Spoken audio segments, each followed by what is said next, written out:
Hello friends, welcome to Erode அம்மாச்சி சமையல். இது நம்ம வீட்டு சமையல். இன்றைக்கி நம்ம பார்க்க போகிறது சூப்பரான ஒரு வெண்பொங்கல் எப்படி பண்ணலாம் அப்படின்றத பார்ப்போம். அது பார்த்திங்கன்னா எல்லாருக்குமே வெண்பொங்கல் அப்படின்னாலே ரொம்ப பிடிக்கும். நம்ம ஒவ்வொருத்தரும் ஒவ்வொரு ஸ்டைலில் பண்ணுவோம். இது நம்ம கல்யாண வீடுங்கள்லாம் ஒரு மாதிரி சாதத்தை தனியாகவும் இதை தனியாகவும் செய்வாங்க. அதை எப்படி ஈஸியாக நம்ம வீட்டு குக்கர்லேயே எப்படி செய்யலான்றதை பார்ப்போம் வாங்க. நம்மளோட சேனலில் சப்ஸ்கிரைப் பண்ணாதவங்க சப்ஸ்கிரைப் பண்ணிக்கோங்க. சமையல் குறிப்புக்கள்லாம் உடனே உங்களுக்கு வேணும்னு நினச்சிங்கன்னா பக்கத்தில் இருக்க பெல் பட்டனை அழுத்தி வச்சுக்கோங்க. அப்படியே ஃபேஸ்புக், இன்ஸ்டாகிராம், ஷேர் சேட்டை ஃபாலோ பண்ண மறந்துடாதீங்க. இதில் 200 கிராம் அளவுக்கு பச்சரிசி எடுத்து வச்சுருக்கேன். பொங்கல் பச்சரிசினாலும் பரவாயில்ல, பொன்னி பச்சரிசினாலும் பரவாயில்ல. நம்ம வீட்டில் சாப்பாடெலாம் செய்வோம்ல, அந்த பொன்னி பச்சரிசினாலும் பரவாயில்ல. அதை 1 டம்ளர் அளவுக்கு எடுத்து தண்ணியில் ஊற வச்சுருங்க. இந்த ஊற வைக்கிறது ஒரு 20 நிமிஷம் நல்லா தண்ணியில் ஊற வச்சிடலாம்.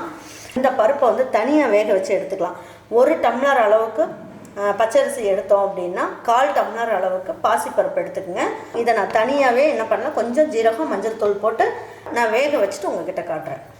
கல்யாண வீடுங்கள்லாம் அப்படி தான் பண்ணுவாங்க. ஏன்னா சாதத்தை ஒரு பக்கம் வேக வச்சுருவாங்க, ஒரு பக்கம் பாசிப்பருப்பை வேக வைக்கும் போது அதை சாம்பாருக்கும் அப்படியே எடுத்துக்குவாங்க. அதனால் சாம்பார்லேருந்து கொஞ்சமாக பருப்பு எடுத்து போட்டு நம்ம செய்யும் போது உங்களுக்கு நல்லாயிருக்கும், சீக்கிரமும் செஞ்சுருவாங்க. நான் ஒரு 25 ml அளவுக்கு நெய் ஊற்றுறேன். 3/4 ஸ்பூன் அளவுக்கு ரீஃபைண்ட் ஆயில் ஊற்றிக்கலாம். அப்படி ஊற்றிட்டோம் அப்படின்னா உங்களுக்கு இறுகி வராது, கொஞ்சம் நல்லாயிருக்கும். பொங்கல் நல்லாயிருக்கும் டேஸ்ட்டாக.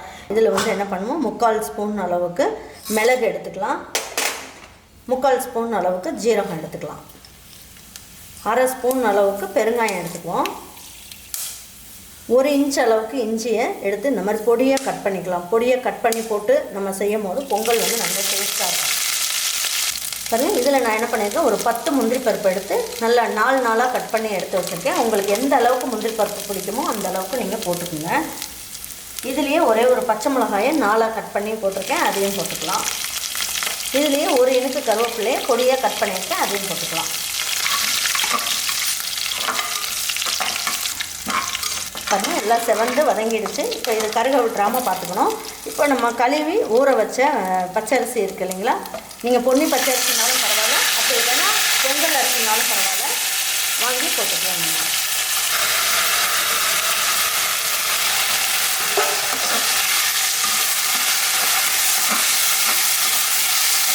இது எல்லாமே நல்லா ஒரு வதக்கு வதக்கிக்கலாம். இப்போ இந்த பொங்கலுக்கு தேவையான அளவுக்கு உப்பையும் போட்டுடலாம்.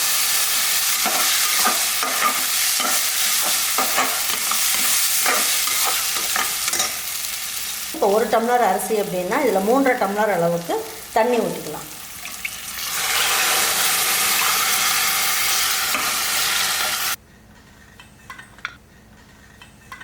பாருங்க, குக்கர் மூடி வச்சிடலாம். மூடி வச்சுட்டு வெயிட் போட்டிருக்கேன். இது நல்லா 3 விசில் வந்துட்டு அதுக்கப்புறம் ஒரு 2 நிமிஷம் ஸ்லோ பண்ணி எடுத்து பார்ப்போம். அதுக்கப்புறம் என்ன பண்ணணுங்கிறத நம்ம சொல்கிறேன். பாருங்க, இப்போ எடுத்து பார்க்கலாம். ஸ்டீம்லாம் போயிடுச்சு. இப்போ நம்ம பொங்கலுக்கு வேக வச்சோம் இல்லைங்களா, இதெல்லாம் நல்லா வெந்துச்சு பாருங்கள்.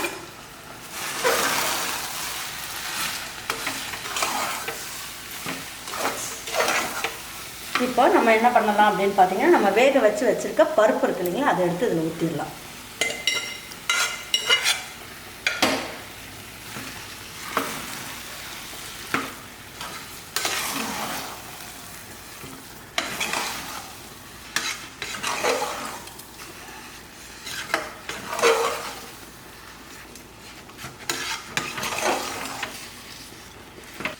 இப்போ என்ன பண்ணலாம், 1 ஸ்பூன் அளவுக்கு நெய் போட்டுக்கலாம்.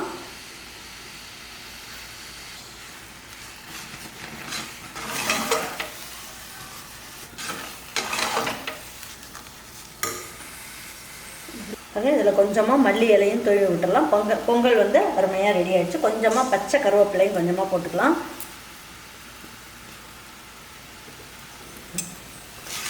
பொங்கல் நல்லா அருமையாக சூப்பராக வெந்துருச்சு. இப்போ இதை எடுத்து வச்சு பரிமாறிக்கலாம்.